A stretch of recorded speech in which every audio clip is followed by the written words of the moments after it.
Hello বন্ধুরা, country food in Sonali's কিচেনের তরফ থেকে তোমাদের সবাইকে জানাই স্বাগত। আমার আজকের রেসিপি বেগুন ভর্তা।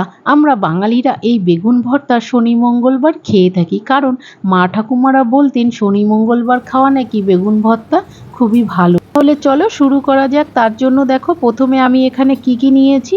দুটো বেগুন নিয়েছি আর দুটো টমেটো, কাঁচা লঙ্কা, রসুন। বেগুন দুটোকে ভালোভাবে ধুয়ে নিয়েছি আর তাতে সরষের তেল মাখিয়ে নিলাম ভালোভাবে দুটো বেগুনে। এদিকে দেখো, এরকম একটা ছুরি নিয়েছি আর বেগুনগুলোর চারি সাইডে এরকম করে চিড়ে দিচ্ছি। পুরোটা চিরবো না, দুই সাইডে ফাঁকা রেখে মাঝখানটা একটু একটু করে চিড়ে দিলাম। আর এখানে দেখো, আমি দুটো রসুনের কোয়া দিচ্ছি আর একটা করে লঙ্কা দিয়ে দিচ্ছি। এই একই সেমভাবে চারপাশেই আমি এরকম দুটো করে রসুন আর একটা করে লঙ্কা ঠেসে ঠেসে ঢুকিয়ে দিলাম বেগুনের মধ্যে। একটা বেগুন রেডি হয়ে গেছে, দ্বিতীয়টাও আমি ওই সেমভাবে এরকম একটু চিড়ে নিয়ে রসুন আর লঙ্কা ভালোভাবে দিয়ে দেব। এখানে তোমরা চাইলে রসুন আর লঙ্কা আলাদাভাবেও পুড়িয়ে নিতে পারো।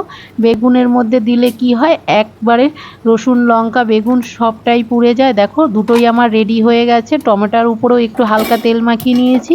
ওভেনের উপর দেখো এইরকম একটা নেট রেখে দিয়েছি আর তার উপরে দুটো বেগুনই আমি পরপর দিয়ে দিলাম আর টমেটো দুটো সাইড থেকে দিয়ে দিচ্ছি।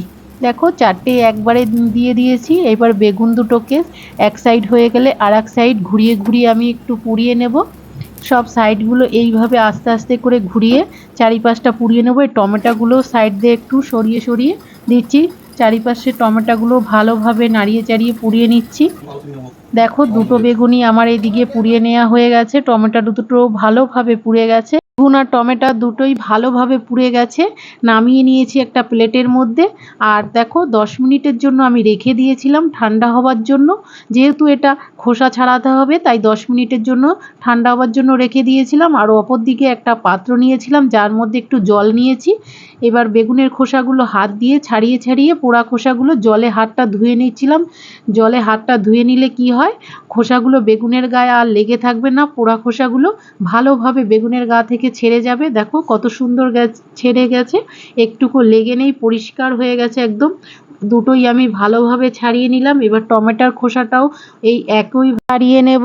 টমেটো দুটো আমার ভালোভাবে পুড়ে গেছে আর সুন্দর সিদ্ধও হয়ে গেছে। সব কিছু আমার ছাড়িয়ে নেওয়া হয়ে গেছে। আর একটা প্লেট নিয়েছি, তার মধ্যে বেগুনগুলোর বোটা ছাড়িয়ে নিয়ে আর ভেতর থেকে লঙ্কা রসুনগুলো বার করে নিলাম। আর দেখো, বেগুনগুলো কত সুন্দর সিদ্ধ হয়ে গেছে আর বেগুনগুলো একদমই কচি আর খুব ফ্রেশ বেগুনগুলো। একইভাবে দ্বিতীয় বেগুনটারও আমি বোটাটা ছাড়িয়ে নেব হাত দিয়ে। দেখো, এইভাবে বোটাগুলো ছাড়িয়ে নিচ্ছি আর ভেতর থেকে লঙ্কা রসুনগুলো বের করে প্লেটের এক সাইডে রেখে দেবো। সব কিছু ভালো করে একসঙ্গে মেখে নেব। প্রথমে রসুনগুলোকে আমি হাত দিয়ে এইভাবে থেতো করে নিচ্ছি। রসুন থেতো করে নেবার পরে লঙ্কাগুলোকেও এরকমই সেমভাবে হাত দিয়েই আমি চেপে চেপে থেতো করে নেব। আর বেগুনটা তো আগে থাকতেই আমি খুলে খুলে নিয়েছিলাম। আর দেখো, টমেটোটাও আমি হাত দিয়ে থেতো করে নিচ্ছি। টমেটোটা যখন হাত দিয়ে থেতো করছিলাম, দেখছি টমেটোর ভেতরটা একটু গরম ছিল। দেখো, সবগুলো আবার একসঙ্গে ভালোভাবে এইভাবে মেখে নিলাম আর সাইডে সরিয়ে রেখে দিলাম 2 মিনিটের জন্য।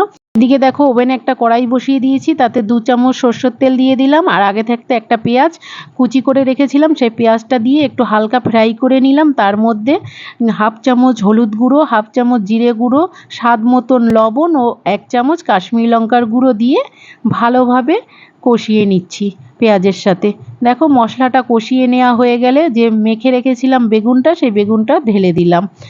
ঢেলে দিয়ে বেগুনটাও ভালোভাবে মশলার সঙ্গে কষিয়ে নিলাম। 2 মিনিটের মতন রান্না করে নেওয়া হয়ে গেলে তাতে স্বাদ মতন চিনি দিয়ে দিলাম আর সব শেষে একটু ধনেপাতা কুচি দিয়ে ভালোভাবে সব নেড়েচেড়ে মিশিয়ে নিলাম। ব্যাস, তৈরি হয়ে গেল আমার বেগুনের ভর্তা।